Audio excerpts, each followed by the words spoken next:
আসসালামু আলাইকুম। অবশেষে টিয়া পাখির যন্ত্রণায় আমাদের সূর্যমুখীর গাছগুলি থেকে সূর্যমুখীর ফলগুলিকে আমাদের তুলে আনতে হলো। অল্প একটু জায়গার মধ্যে সূর্যমুখীর তেল সংগ্রহ করার জন্য আমরা সূর্যমুখী লাগিয়েছিলাম। এই সূর্যমুখীগুলি বেশ ভালোভাবেই হয়েছিল, যদিও আমরা প্রথমবার লাগিয়েছি।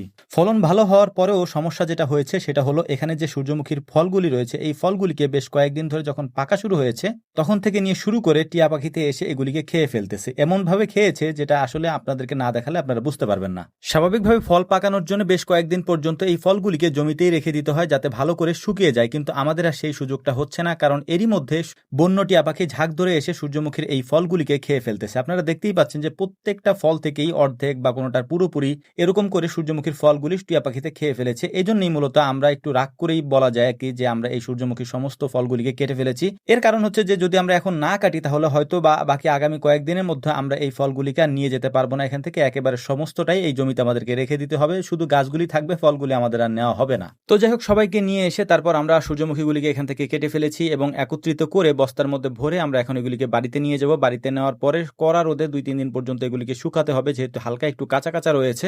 এই শুকানোর কাজটা মূলত হচ্ছে যে আমরা এই জমি থেকে করে নিতে চেয়েছিলাম, কিন্তু এটা আমরা করতে পারলাম না। এ কারণেই এগুলিকে ছাদে নিয়ে শুকাতে হবে, ওখানে শুকিয়ে তারপর এগুলি থেকে দানা বা বীজগুলিকে ঝরিয়ে এগুলিকে আবারও শুকাতে হবে। শুকানোর পরে তারপর এগুলিকে আমরা মিলে নিয়ে যাব। মেলে নেওয়ার পরে এগুলি থেকে তেল বের করব। তার পূর্ণাঙ্গ প্রসেসটাই আমরা আপনাদেরকে এই ভিডিওর মাধ্যমে দেখানোর চেষ্টা করব ইনশাআল্লাহ। তো আলহামদুলিল্লাহ, সূর্যমুখীর সমস্ত বস্তাগুলিকে আমরা ছাদের উপর এনে সুন্দর করে নেড়ে দিয়েছি রোদের মধ্যে। এরপর আস্তে আস্তে করে 3-4 দিন যাওয়ার পর এগুলি একেবারে যখন শুকিয়ে গিয়েছে তখন এগুলিকে ছোট একটা লাঠি দিয়ে বাড়ি দিয়ে এটার থেকে দানাগুলিকে আমরা আলাদা করতেছিলাম। এই কাজগুলি অনেক সময় সাপেক্ষের ব্যাপার, আর যেহেতু আমরা প্রথমবারের মতো এটা চাষ করেছিলাম তাই আমাদের জন্য একটু কঠিনই হয়ে গিয়েছিল, কারণ এর প্রসেসটা আমাদের জানা ছিল না। আমরা জেনে তারপর এই কাজগুলি করার চেষ্টা করছিলাম। তো আলহামদুলিল্লাহ, সমস্তটা আমরা করে ফেলেছি।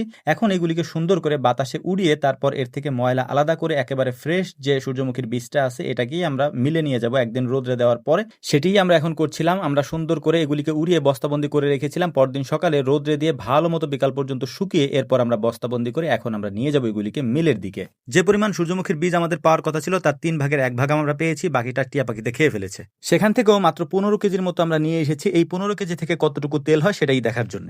এখন যেটা তেঁতুল কাঠের ঘানিতে ভাঙতে দেখছেন এটা হচ্ছে সরিষার তেল। এই সরিষার তেলটাই অনলাইনে আমরা আপনাদেরকে দিয়ে থাকি। এটার এত পরিমাণে ঝাঁজ, এই তেঁতুল কাঠের যে ঘানিটা রয়েছে এই ঘানির কাছে যাওয়াই যায় না ঝাঁজের কারণে। তারপরে এখানে আমাদের হলুদ এবং মরিচ এগুলি ভাঙানোর কাজ চলছিল। এই মিলটাতেই মূলত আমরা সবকিছু ভাঙাই এবং একেবারে পিওরটাই এখানে আমরা তৈরি করার চেষ্টা করি। আলহামদুলিল্লাহ, একেবারে পিওর।